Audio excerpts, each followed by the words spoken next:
உயிர்த்தெழுந்த இயேசு கிறிஸ்துவின் வல்லமை ஊழியங்கள் வழங்கும் வசனப் பெட்டகம். இயேசுவே கர்த்தர். இயேசுவையே தேவன் ஆண்டவரும் கிறிஸ்துவுமாக்கினார். இயேசுவே ராஜாதி ராஜா, கர்த்தாதி கர்த்தா. கிறிஸ்துவே மரித்தோர் மேலும் ஜீவனுள்ளோர் மேலும் ஆண்டவர். கிறிஸ்துவே போதகரும் ஆண்டவருமாயிருக்கிறார். வசனப் பெட்டகத்தின் இன்றைய தின கருப்பொருள் மன்னிப்பு. மன்னிப்பு மன்னிப்பு உமக்கு பயப்படும்படிக்கு உம்மிடத்தில் மன்னிப்பு உண்டு. மன்னிப்பை குறித்ததான வேத வசனங்களை பார்க்கலாம். கொலோசையர் 3:13 வாசிக்கிறோம். ஒருவரை ஒருவர் தாங்கி ஒருவர் பேரில் ஒருவருக்கு குறைபாடு உண்டானால் கிறிஸ்து உங்களுக்கு மன்னித்தது போல ஒருவருக்கொருவர் மன்னியுங்கள். சங்கீதம் 86:5 வாசிக்கிறோம். ஆண்டவரே, நீ நல்லவரும் மன்னிக்கிறவரும், உம்மை நோக்கி கூப்பிடுகிற யாவர் மேலும் கிருபை மிகுந்தவருமாயிருக்கிறீர். மத்தேயு 6:15 வாசிக்கிறோம். மனுஷருடைய தப்பிதங்களை நீங்கள் அவர்களுக்கு மன்னியாதிருந்தால் உங்கள் பிதா உங்கள் தப்பிதங்களையும் மன்னியாதிருப்பார். 1 யோவான் 1:9 வாசிக்கிறோம்.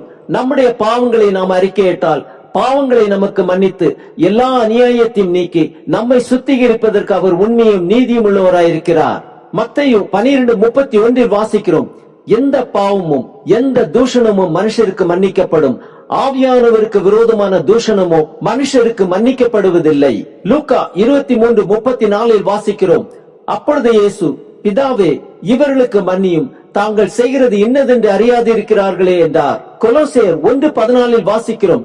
குமாரனாகிய அவருக்குள் அவருடைய இரத்தத்தினாலே பாவ மன்னிப்பாகிய மீட்பு நமக்கு உண்டாயிருக்கிறது.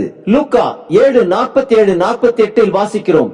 இவள் செய்த அநேக பாவங்கள் மன்னிக்கப்பட்டது, இவள் மிகவும் அன்பு கூர்ந்தாளே. எவனுக்கு கொஞ்சம் மன்னிக்கப்படுகிறதோ அவன் கொஞ்சமாய் அன்பு கூறுவான் என்று சொல்லி இயேசு அவளை நோக்கி, உன் பாவங்கள் மன்னிக்கப்பட்டது என்றார். மத்தேயு 18:21-22 வாசிக்கிறோம். அப்பொழுது பேதுரு அவரிடத்தில் வந்து, ஆண்டவரே, என் சகோதரன் எனக்கு விரோதமாய் குற்றம் செய்து வந்தால் நான் எத்தனை தரம் மன்னிக்க வேண்டும்? 7 தரம் மட்டுமோ என்று கேட்டான். அதற்கு இயேசு, 7 தரம் மாத்திரம் அல்ல, 770 தரம் மட்டும் என்று உனக்கு சொல்லுகிறேன். எபேசியர் 1:7 வாசிக்கிறோம். அவருடைய கிருபையின் ஐஸ்வரியத்தின்படியே இவருடைய இரத்தத்தினாலே பாவ மன்னிப்பாகிய மீட்பு இவருக்குள் நமக்கு உண்டாயிருக்கிறது.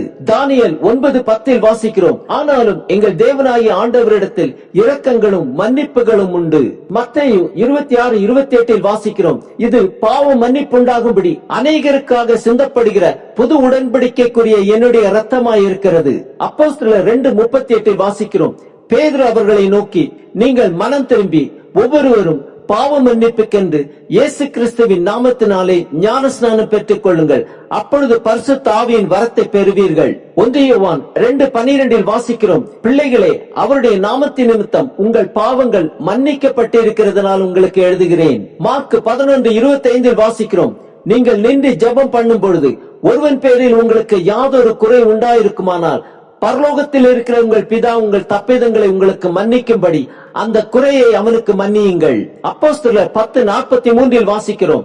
அவரை விசுவாசிக்கிறவன் எவனோ அவன் அவருடைய நாமத்தினாலே பாவ மன்னிப்பை பெறுவான் என்று தீர்க்க தரிசிகள் எல்லாரும் அவரை குறித்தே சாட்சி கொடுக்கிறார்கள் என்றான். ஆம், ஒருவரை ஒருவர் தாங்கி ஒருவர் பேரில் ஒருவருக்கு குறைபாடு உண்டானால் கிறிஸ்து நமக்கு மன்னித்தது போல ஒருவருக்கு ஒருவர் மன்னியுங்கள்.